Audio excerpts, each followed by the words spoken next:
Hello dear friends, आप सभी का वेलकम आपके अपने यूट्यूब चैनल तनु क्लासेस आर्ट में। दोस्तों, आज की जीरो में हम लोग फिर से पढ़ने वाले हैं 12th क्लास पॉलिटिकल साइंस का 5वां चैप्टर, जिसका नाम है समकालीन दक्षिण एशिया। उसी का हम लोग जो है पार्ट 2 लेके आए हैं। इससे पहले हम लोग पार्ट 1 को कंप्लीट कर चुके हैं और जैसे कि आप सबको पता है, इस चैप्टर में हम लोग समकालीन दक्षिण एशिया के बारे में पढ़ते हैं, जहां पर आपका अफगानिस्तान, पाकिस्तान, इंडिया, नेपाल, भूटान, बांग्लादेश, म्यांमार और मालदीव ये सभी देश आते हैं और श्रीलंका भी। ठीक है, और टोटल कितने देश आते हैं पूछा गया है, तो मैंने आपको कल ही बताया था कि टोटल 8 देश आते हैं। अभी जो है हाल ही में अफगानिस्तान को भी जोड़ा गया है। बहुत सारे लोग इस पे कंफ्यूजन है, प्लीज कंफ्यूज में ना रहे। ठीक है, अफगानिस्तान को भी हाल में जोड़ा गया है और टोटल अभी दक्षिण एशिया में 8 सदस्य हैं।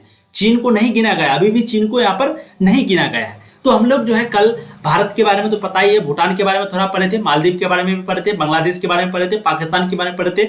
आज जो है हम लोग नेपाल और श्रीलंका के बारे में पढ़ेंगे और फिर उनके बाद भारत और पाकिस्तान के बीच क्या क्या युद्ध हुआ, क्या क्या संघर्ष हुआ, उनके बारे में पढ़ेंगे। ठीक है, तो जो भी पार्ट 1 को नहीं देखे हैं आप लोग जाइए, इसी वीडियो के नीचे डिस्क्रिप्शन में आपको लिंक मिलेगा, या फिर चैनल का प्लेलिस्ट पे जाकर के पहले आप पार्ट 1 को देख लीजिएगा, फिर ही पार्ट 2 को देखिएगा। ठीक है, तो चैप्टर का नाम क्या है? समकालीन दक्षिण एशिया, जो कि आपका राजनीति शास्त्र में जो पहला बुक है जिसका नाम है समकालीन विश्व राजनीति, उसी का जो है ये 5वां चैप्टर है। चलिए अब हम लोग चैप्टर की शुरुआत करते हैं। एक बार आप लोग रिवाइज कर लीजिए मजे के साथ। जो रिवाइज नहीं करके आते हैं फिर देखिए आपको मजा नहीं आएगा पढ़ने में, तो प्लीज रिवाइज करके आइएगा, तभी मजा आएगा। ठीक है, जैसे भूटान के बारे में मैंने बताया था, सबसे छोटा देश है। 2008 में वहां पर संवैधानिक राजतंत्र लागू हुआ था। मालदीव के बारे में मैंने आपको बताया था कि 1968 तक वहां पर क्या था, सल्तनत का शासक था और सल्तनत का शासन था, और 1968 के बाद वहां पर फिर गणतंत्र बन गया है ना। तो इस तरीके से मैंने आपको बहुत ही मजे के साथ पाकिस्तान के बारे में पढ़ाया था, पाकिस्तान में क्या क्या घटना हुआ, क्यों आखिर पाकिस्तान में जो है लोकतंत्र अस्थायी नहीं रहती है, कभी वहां पर लोकतंत्र होता है तो कभी सैनिक शासन होता है। बांग्लादेश में क्या क्या प्रॉब्लम हुआ, बहुत ही अच्छे से मैंने आपको डिटेल में पार्ट 1 में बताए, जी बिल्कुल बताए रखा है। अब हम लोग पार्ट 2 में चलते हैं, जहां पर हम लोग पढ़ेंगे नेपाल में राजतंत्र से लेकर लोकतंत्र की कहानी, यानी कि राजतंत्र पहले था, उनके बाद लोकतंत्र हुआ।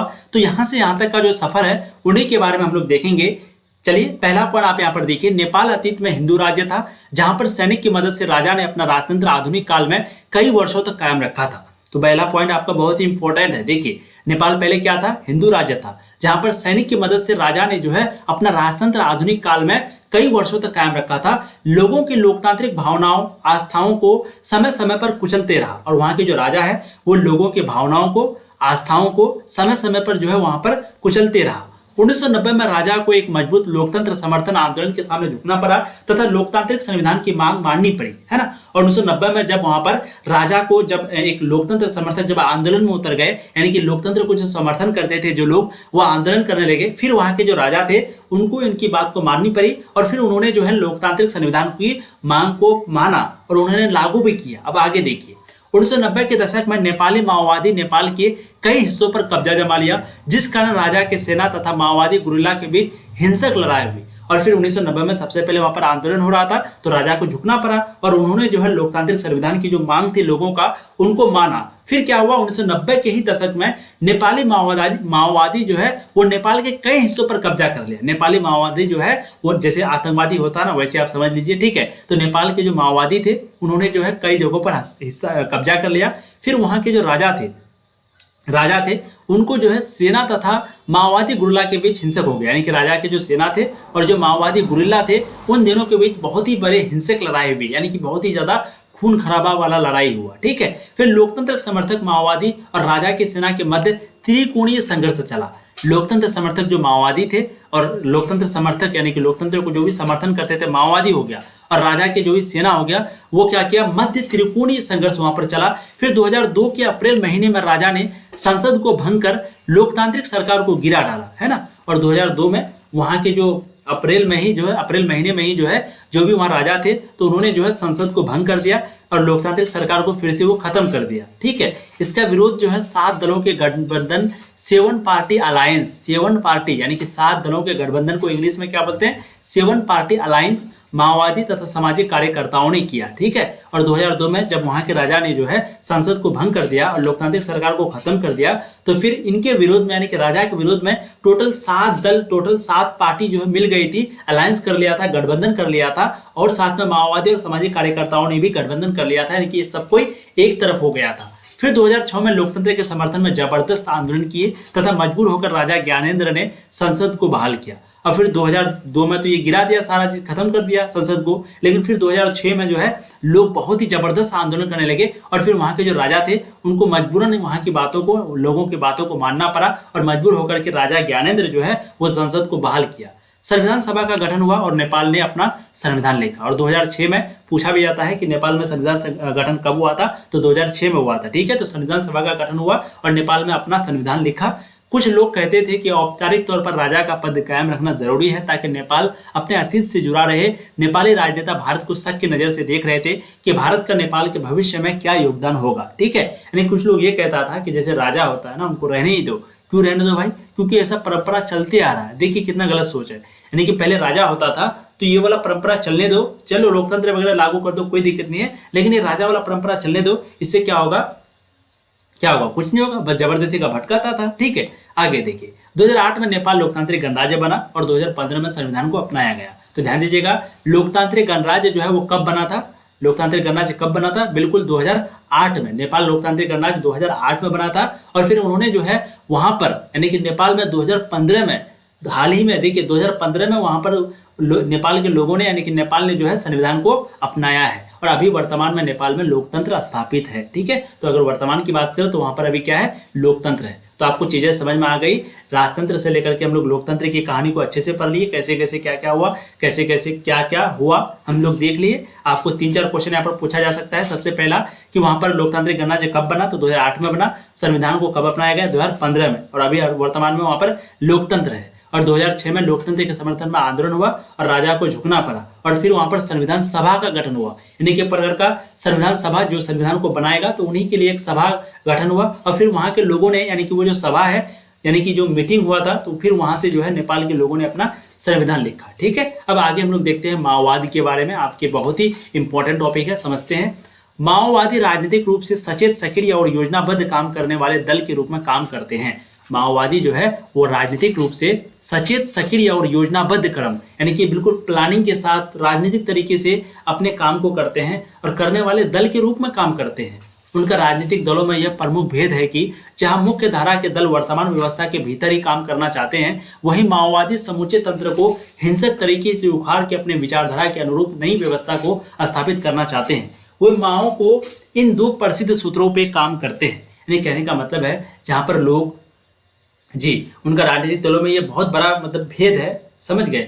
क्या है कि वहां पर लोग जो है माओवादी समूचे तंत्र को हिंसक तरीके से, यानी कि कोई अगर अच्छे से काम करना चाहता है, लोकतंत्र वगैरह स्थापित करना चाहता है, लेकिन माओवादी जो है वो क्या करता है, वहां के लोगों को हिंसक तरीके से, यानी कि खून खराबा करके, जबरदस्ती का मार वगैरह करके अपने विचारधारा के अनुरूप वो जो है लेके आते हैं, उनको जबरदस्ती लाने का प्रयास करता है। ठीक है, और वो जो है टोटल 2 प्रसिद्ध सूत्रों पे काम करता है, यानी कि 2 उनके पास फॉर्मूला है। पहला फॉर्मूला है राजनीतिक सत्ता जो है वो बंदूक की नली से निकलती है और राजनीतिक रक्तपात रहित युद्ध और युद्ध रक्तपात युद्ध राजनीति। कहने का मतलब क्या है कि वो जो है टोटल 2 फॉर्मूला को अपनाया, यानी कि वो हमेशा 2 ही बातों पर ध्यान दिया। सबसे पहला कि जो भी राजनीतिक सत्ता है, जो भी सत्ता राजनीतिक चलती है, वो सिर्फ बंदूक की नली पर ही चलती है, बंदूक की नली से ही निकलती है, ऐसे वगैरह नहीं चलती है। पहला पॉइंट इसका यही था। और दूसरा पॉइंट था राजनीति रक्तपात रहित युद्ध और युद्ध रक्तपात युद्ध राजनीति, है ना। यानी कि ये जो है राजनीति रक्तपात रहित, यानी कि राजनीति जो है वो रक्तपात हो और युद्ध जो है वो रक्तपात युद्ध राजनीति। इस लाइन को आप समझिएगा, बहुत ही इंपॉर्टेंट है। ठीक है, हो सके तो आप स्क्रीनशॉट ले लीजिए। अब हम लोग आगे देखते हैं।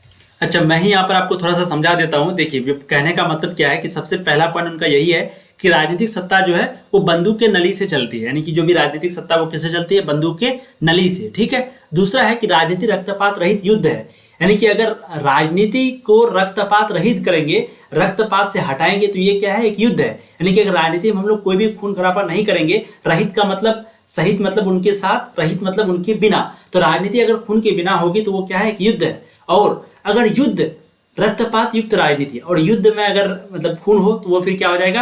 राजनीति हो जाएगा, है ना। तो युद्ध अगर रक्तपात हो, यानी कि युद्ध के साथ खून हो, तो वो हो जाएगा राजनीति, और राजनीति अगर रक्तपात होगा तो वो हो जाएगा युद्ध, और अगर रक्तपात नहीं होगा तो वो फिर राजनीति नहीं होगा। चीजें आपको समझ में आ रही है? एक बार आप अच्छे से इनको लाइन को पढ़िएगा, आपको पूरे तरीके से समझ में आ जाएगा। थोड़ा सा यहाँ पर उल्टा पुल्टा लिखा हुआ नहीं है, बस एक होता है ना कोई सेंटेंस जो कि एकदम ऐसा कॉम्प्लेक्स बना देता है कि उनको समझना दिक्कत होता है, तो वही चीज है। आप 1-2 बार पढ़िए, ये समझ में आपको आ जाएगा। अब आगे हम लोग देखते हैं श्रीलंका में लोकतंत्र तथा जातीय संघर्ष, यानी कि श्रीलंका में क्या क्या लोकतंत्र संघर्ष है और जातीय संघर्ष है, एक एक पॉइंट करके हम लोग समझते हैं। देखिए, यह जातीय संघर्ष तमिलों द्वारा किया जाता है, जिसमें तमिलों का मांग है कि श्रीलंका को एक क्षेत्र को अलग राष्ट्र बनवाया जाए, जिसका सिन्हली समुदाय हमेशा विरोध करते हैं। ठीक है, तो सबसे पहला संघर्ष यही है कि वहां पर जो भी तमिल लोग हैं वो क्या कहते हैं कि श्रीलंका को एक क्षेत्र को अलग राष्ट्र बनाया जाए, श्रीलंका का जो एक क्षेत्र है उनको अलग राष्ट्र बना जाए। और इनका विरोध हमेशा कौन करता है? सिन्हली समुदाय, ये जो है हमेशा इनका विरोध करता है। उनके बाद आजादी के बाद श्रीलंका की राजनीति में सिन्हली समुदाय का वर्चस्व था।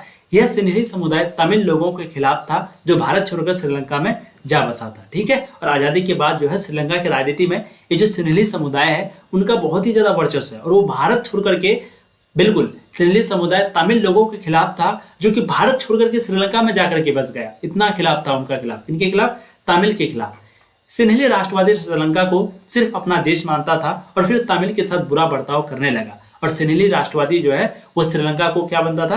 अपना एक देश मानता था। सिन्हली समुदाय जो थे वो श्रीलंका को अपना एक देश मानता था, और हमेशा ये जो है सिन्हली समुदाय जो है वो तमिल लोगों के साथ बुरा बर्ताव करते थे। ठीक है, फिर लिट्टे यानी कि लिबरेशन टाइगर्स ऑफ तमिल इलम, लिट्टे का फुल फॉर्म क्या है? लिबरेशन टाइगर्स ऑफ तमिल इलम।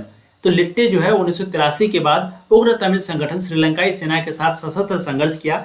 लिट्टे ने तमिल लोग जो श्रीलंका में बसे हुए थे उनके लिए एक अलग देश की मांग की, है ना। और लिट्टे जो है बहुत ही इंपॉर्टेंट टॉपिक है, समझिए। लिट्टे जो है वो तमिल लोग जो श्रीलंका में बसे हुए थे उनके लिए एक अलग देश की मांग की। जो वहां पर तमिल लोग थे उनके लिए जो लिट्टे हैं वो अलग देश की मांग की। और श्रीलंका के उत्तर पूर्व हिस्से पर लिट्टे का नियंत्रण था, और श्रीलंका के उत्तर पूर्वी हिस्से पर किसका नियंत्रण था, किसका कंट्रोल था? लिट्टे का।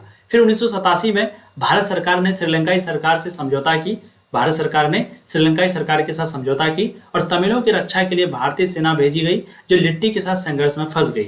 और तमिलों की रक्षा के लिए भारतीय सेना ने जो है अपनी सेना को भेजी, और फिर ये जो है बिल्कुल लिट्टे के साथ संघर्ष में यानी कि युद्ध में जो है वो भी फंस गई। 1989 में भारत ने अपनी शांति सेना लक्ष्य प्राप्ति किए बिना ही वापस बुला ली। और 1989 में फिर भारत ने, पहले तो 1987 में भेजा, है ना, समझौता की, तमिलों की रक्षा के लिए भारतीय सेना ने भेजी गई जो कि लिट्टे के साथ संघर्ष में फंस गया। फिर उन्होंने जो है यानी कि भारत ने जो है 1989 में अपनी शांति सेना को, शांति सेना का मतलब क्या होता है? जो गांधी जी के रास्ते पर चलते हैं, है ना। तो शांति सेना को जो है अपने लक्ष्य को प्राप्त नहीं किया, कोई बात नहीं, वापस आ जाओ, इस तरीके से उनको वापस बुला लिया। क्यों बुलाया? क्योंकि श्रीलंकाई इससे अपने देश के अंदरूनी मामलों में दखल अंदाजी समझ रही थी, क्योंकि श्रीलंकाई जो है वो अपने देश के अंदरूनी मामलों में इन्हें दखल अंदाजी समझ रही थी। और अंततः 2009 में लिट्टे को समाप्त कर दिया गया, और अंततः में 2009 में जो है लिट्टे को वहां पर समाप्त कर दिया। तो श्रीलंका में लोकतंत्र तथा जातीय संघर्ष आपको समझ में आ गई होगी, एक बार अच्छे से आप लोग पढ़ लीजिएगा। ठीक है, अब आगे हम लोग देखते हैं श्रीलंका की आर्थिक स्थिति, क्योंकि हम लोग श्रीलंका के बारे में पढ़ रहे हैं तो अब हम लोग देखेंगे श्रीलंका की आर्थिक स्थिति के बारे में। श्रीलंका के अंदर गृह युद्ध होने के बाद भी यह बहुत तेजी से विकास हुआ। श्रीलंका के अंदर कई गृह युद्ध हुआ, अभी भी है, अभी भी होता है, और आप सबको पता ही होगा श्रीलंका के बारे में कि वहां पर अभी कितनी महंगाई है, वहां पर अभी क्राइसिस चल रहा है ना। तो श्रीलंका में गृह युद्ध होने के बाद भी बहुत ज्यादा तेजी से विकास हुआ। जनसंख्या वृद्धि पर नियंत्रण करने वाले विकासशील देशों में श्रीलंका पहला देश है। जनसंख्या वृद्धि पर जो नियंत्रण किया, जो कंट्रोल किया, तो इनमें सबसे ज्यादा जो विकासशील देशों में से अगर किसी को गिना जाए कि भाई विकासशील देश सबसे ज्यादा कौन सा है जो कि जनसंख्या पर नियंत्रण किया है, तो वो है श्रीलंका, जो कि पहला देश है। ठीक है, दक्षिण एशिया के देशों में सर्वप्रथम श्रीलंका ने ही अपनी अर्थव्यवस्था का उदारीकरण किया तथा एशिया में जीडीपी बहुत अच्छी है। ठीक है, और दक्षिण एशिया के देशों में सर्वप्रथम श्रीलंका ने ही जो है अपनी अर्थव्यवस्था का उदारीकरण किया तथा एशिया में जीडीपी बहुत अच्छी है। अब देखते हैं उदारीकरण का मतलब क्या होता है। तो उदारीकरण का मतलब होता है किसी देश में नियंत्रण है और सरकार का तो उस नियंत्रण में ढील देना या फिर उन्हें हटा देना, जिससे कि देश के आर्थिक विकास को बढ़ावा मिले, यही है उदारीकरण। आपको समझ में आ गई? फिर से एक बार पढ़ते हैं। इनका मतलब होता है कि कोई भी देश में नियंत्रण है, किसी देश में नियंत्रण है, सरकार का तो उस नियंत्रण में ढील देना, फिर उन्हें हटा लेना, जिससे कि देश के आर्थिक विकास को बढ़ावा मिले, यही जो है उदारीकरण है। उदारीकरण में आपको वे सारी क्रियाएं आ जाएंगी जैसे आती है, वो सारी क्रियाएं आती है जिसके द्वारा किसी देश के आर्थिक विकास में बाधा पहुंचाने वाले आर्थिक नीतियों, नियमों, प्रशासनिक नियंत्रण आदि को समाप्त किया जाता है। ठीक है, ये हो गया उदारीकरण, और इनमें सारी क्रियाएं आती है। एक आर्थिक नीति, नियम, प्रशासनिक नियंत्रण, ये सभी को जो है समाप्त किया जाता है उदारीकरण। चीजें आपको समझ में आ गई? उदारीकरण का मतलब समझ में आ गया। उदारीकरण आपको बिल्कुल बिल्कुल, बहुत बढ़िया है, बहुत ही इंपॉर्टेंट टॉपिक है। प्लीज़ जो भी वीडियो को लाइक नहीं किया लाइक कर दीजिएगा, चैनल को सब्सक्राइब भी कर दीजिएगा, एक बार जम करके शेयर भी कर दीजिएगा, साथ ही साथ लगे हाथों। ठीक है, अब हम लोग देखते हैं लिट्टे के बारे में, जो कि आपका काफ़ी इंपॉर्टेंट टॉपिक है। देखिए लिट्टे, जिसका फुल फॉर्म मैंने बताया, लिबरेशन टाइगर्स ऑफ तमिल। लिट्टे जो है वो एक तमिल राष्ट्रवादी संगठन है। अगर आपको पूछ दे शॉर्ट क्वेश्चन में तो आपको लिखना है कि लिट्टे जो है वो क्या है, एक तमिल राष्ट्रवादी संगठन है। ये दुनिया का एक मशहूर आतंकवादी और उग्रवादी संगठन है। ये दुनिया का एक मशहूर आतंकवादी भी और उग्रवादी भी, ये दोनों संगठन है, जो कि श्रीलंका के उत्तरी पूर्व और पूर्वी क्षेत्रों में 2 दशकों से अधिक समय से सक्रिय था।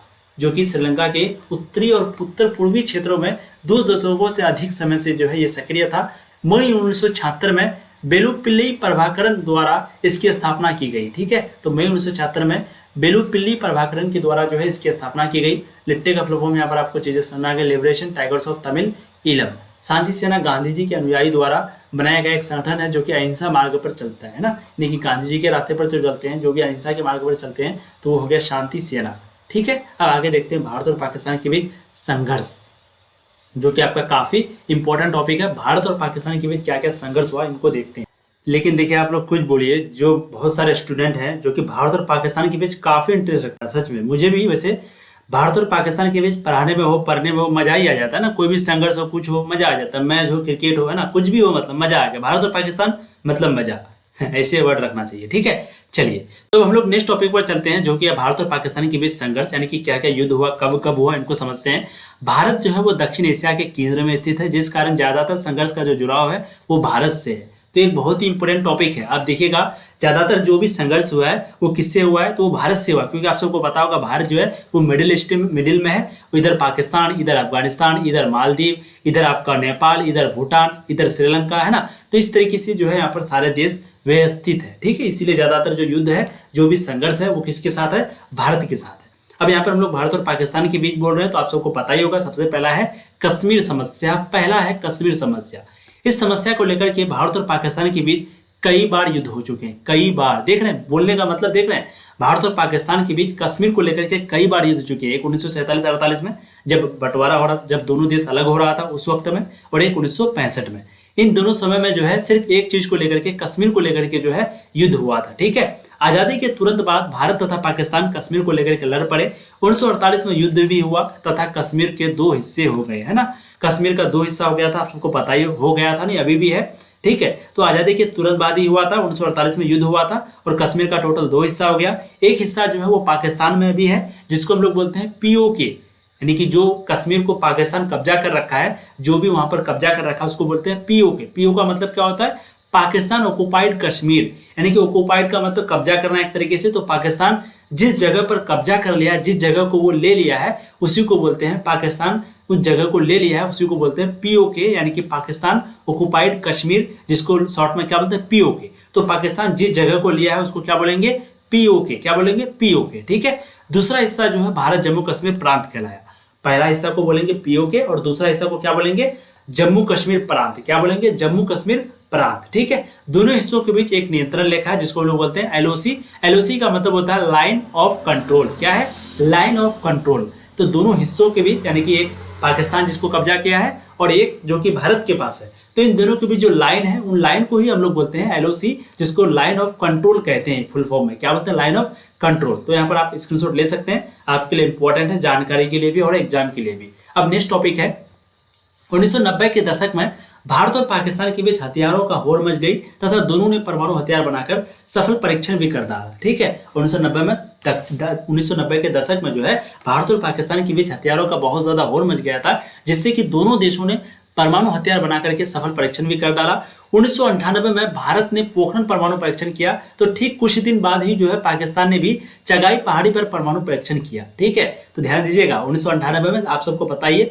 प्रश्न भी पूछा जाता है कि भारत ने जो है परमाणु परीक्षण कहाँ पर किया था, तो वो जो है पोखरण पर किया था। और कब किया था, 1998 में किया था। तो 1998 में जब भारत ने पोखरण पर अपना परमाणु परीक्षण किया, तो जस्ट ठीक कुछ दिन के बाद जो है पाकिस्तान ने भी चगाई पहाड़ी पर जो है अपना परमाणु परीक्षण किया। ठीक है, फिर भारत ने पाकिस्तान पर आतंकवादी को बढ़ावा देने, कश्मीरी उग्रवादियों को हथियार देने तथा 1985 से 1995 की अवधि में खालिस्तान समर्थक उग्रवादी को हथियार मुहैया कराने का आरोप लगाया। फिर भारत ने जो है पाकिस्तान पर क्योंकि पाकिस्तान आतंकवादी को बढ़ावा देता है, तो इससे जो है भारत जो है पाकिस्तान पर ये क्या लगाया, आरोप लगाया। फिर उन्होंने एक आरोप लगाया कश्मीरी उग्रवादियों को जो है कौन हथियार देता है, पाकिस्तान, एक ये आरोप लगाया। तीसरा आरोप लगाया 1985 से लेकर के 95 की जो अवधि थी, जो साल था, उस वक्त में जो खालिस्तान समर्थक था, उस समर्थक उग्रवादी को हथियार मुहैया कौन कराया, पाकिस्तान कराया। ये आरोप कौन लगाया, भारत ने जो है पाकिस्तान पर लगाया। ठीक है, साथ ही साथ भारत ने पाकिस्तान की खुफिया एजेंसी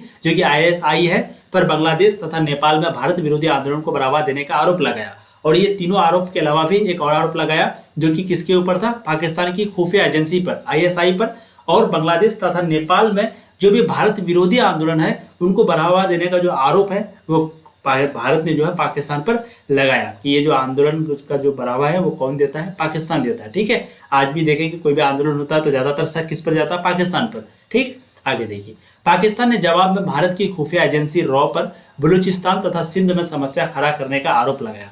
पहले तो भारत जो है उस पर आरोप लगाया, उनके बाद पाकिस्तान ने भी जो है भारत पर आरोप लगाया, भारत की जो खुफिया एजेंसी है रॉ, उन पर बलूचिस्तान तथा सिंध में जो समस्या खड़ा हुआ था उन पर यानी कि ये आरोप किन पर लगाया, भारत पर लगाया। यानी वहां पर बलूचिस्तान तथा सिंध में जो भी समस्या खड़ा हुआ था, तो समस्या खड़ा करने का जो आरोप है वो पाकिस्तान ने भारत पर लगाया। ठीक है, आगे देखिए, 1960 में विश्व बैंक, वर्ल्ड बैंक ने जो है भारत और पाकिस्तान के बीच नदी जल बंटवारे को लेकर के विवाद को सुलझाया तथा सिंधु जल संधि पर दोनों देश ने हस्ताक्षर किए, जो अभी तक दोनों देश मान रहे हैं। इस प्रकार भारत और पाकिस्तान के बीच कश्मीर संघर्ष हुए। ठीक है, तो ध्यान दीजिएगा, 1960 में ही जो है विश्व बैंक ने भारत और पाकिस्तान के बीच जो भी नदी जल को लेकर के, बंटवारे को लेकर के जो भी संघर्ष हो रहा था, इस विवाद को खत्म कर दिया और सिंधु जल संधि एक किया जो कि भारत और पाकिस्तान के बीच हुआ। तो प्रश्न में पूछा जाएगा कि सिंधु जल संधि किसके बीच हुआ, भारत और पाकिस्तान के बीच। इसके बाद दोनों देश हस्ताक्षर किया और फिर अभी दोनों देश इस संधि को अभी भी मान रहे हैं और इस प्रकार भारत और पाकिस्तान के बीच कश्मीर संघर्ष हुए। ठीक है, अब आगे हम लोग देखते हैं बांग्लादेश समस्या देखेंगे। फिर भारत और पाकिस्तान के बीच कई समझौते हुए, उनके बाद भारत तथा बांग्लादेश के बीच विवाद के कारण। ठीक है, तो आपका चैप्टर तो वैसे बहुत बड़ा है, तो हम लोग इसको थोड़ा पढ़ लेते हैं बांग्लादेश के बारे में। ठीक है, देखिए बांग्लादेश समस्या क्या है, तो देखिए 1971 में बांग्लादेश के अंदर बहुत बड़ी आंतरिक समस्याएं आई, जिसको लेकर के बांग्लादेश ने भारत से मदद मांगी। भारत ने सैन्य सहायता दी और बांग्लादेशियों का समर्थन किया और इससे भी भारत पाकिस्तान के बीच संघर्ष हुआ। ठीक है, ये भी ध्यान दीजिएगा, 1971 में बांग्लादेश के अंदर बहुत बड़ी आंतरिक समस्याएं आई थी, जिसको लेकर के बांग्लादेश ने भारत से मदद भी मांगी और भारत ने सैन्य सहायता दिया भी और बांग्लादेशियों का समर्थन भी किया और फिर इनसे भी भारत और पाकिस्तान के बीच संघर्ष हुआ। तो एक बांग्लादेश समस्या, एक तो कश्मीर समस्या था, दूसरा क्या है आपका बांग्लादेश समस्या। तो ये सभी कारण है भारत और पाकिस्तान के बीच, ठीक है, युद्ध होने का, संघर्ष होने का। आगे हम लोग देखेंगे भारत और पाकिस्तान के बीच कई समझौते भी हुए, जैसे कि सिंधु जल संधि, शिमला समझौता, ताशकंद समझौता, लाहौर दिल्ली बस सेवा। तो इन सभी के बारे में हम लोग कल की वीडियो में पढ़ेंगे और कल जो है ये आपका चैप्टर समाप्त हो जाएगा। ठीक है, पार्ट 3 में हम लोग पढ़ने वाले हैं और ये सभी समझौता जो है अक्सर पूछा जाता है, तो मैं आपको एक एक करके थोड़ा सा बता दूंगा। लघु क्वेश्चन में, शॉर्ट क्वेश्चन में अगर कभी भी पूछेगा तो आपके लिए ये काफी इंपॉर्टेंट हो जाएगा। तो पार्ट 3 में जो है हम लोग भारत और पाकिस्तान के बीच कई समझौते हुए उन्हीं को पढ़ेंगे। ठीक है, और जो भी प्लीज वीडियो को अभी तक लाइक नहीं किया कर दीजिएगा, चैनल को सब्सक्राइब कर दीजिएगा, शेयर भी कर दीजिएगा। ऐसे हम लोग मजे के साथ पढ़ाई करते हैं। Thank you so much. Please अच्छे से तैयारी कीजिए और रिवाइज जो है बहुत ज्यादा से ज्यादा कीजिए। ठीक है, थैंक यू सो मच।